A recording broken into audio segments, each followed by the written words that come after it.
The Texas governor spoke with President Trump, who addressed the deadly school shooting in Texas today. The president tweeted that early reports of the school shooting in Texas were, quote, not looking good. He then took some time during his remarks at the Prison Reform Summit to talk about the rampage at Santa Fe High School. Here's what he had to say. This has been going on too long in our country, too many years, too many decades now. We grieve for the terrible loss of life and send our support and love to everyone affected by this absolutely horrific attack. To the students, families, teachers, and personnel at Santa Fe High, we're with you in this tragic hour, and we will be with you forever.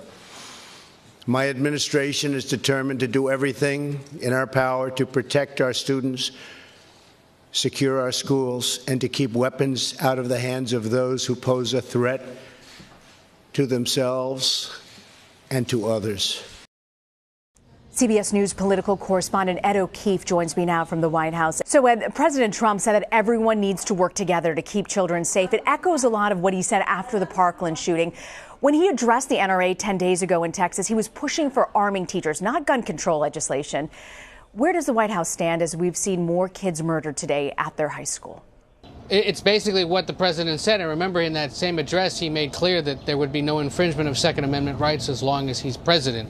There was a lot of talk after Parkland, a lot of talk after the Las Vegas shooting, both here at the White House and down at the Capitol, about finding ways to tackle this issue yet again. But of course, it ultimately, at least so far, has been just talk.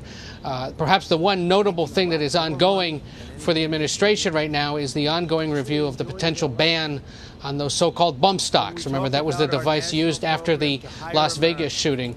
The Bureau for Alcohol, Tobacco, Firearms, and Explosives continues to review that. Just this week, two large gun rights organizations issued statements or told ATF that they obviously oppose this, believe it would be an infringement on Second Amendment rights.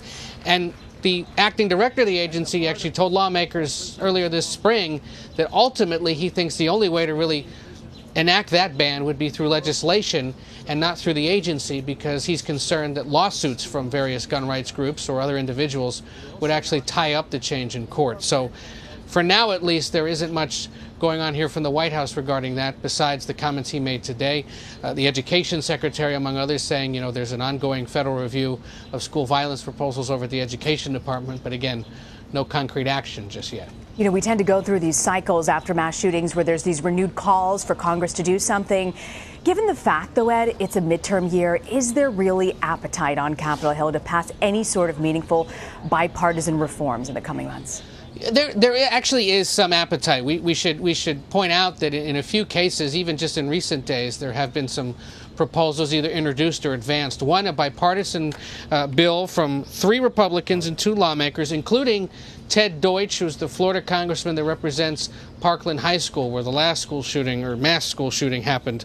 They introduced a bill that would offer federal money that would enact federal money to states that enact laws that make it easier for law enforcement to take away weapons from people that are perceived to be or believed to be a threat to themselves and to the community. This has been talked about since Florida, since the Parkland shooting, as a potential option for states or the federal government to sort of find a way to reach these shooters or these alleged shooters and try to stop them before something happens. That was introduced just last week. It's called the Jake Laird Act, and it's named for an Indianapolis police officer who was killed in 2004 by a mentally ill man who killed his mother and then went on a shooting rampage, including killing that police officer. There have been so many different examples of that kind of a shooting or that kind of violence across the country, obviously. That's one bipartisan proposal. There was actually another piece of legislation advanced out of a House committee this week by the House Judiciary Committee. It's a Republican plan called the Police Act that would actually allow officers to continue carrying their weapons into most federal facilities. Right now, if you're a local police officer and you walk into most federal facilities, you're not actually allowed to keep your weapon on you.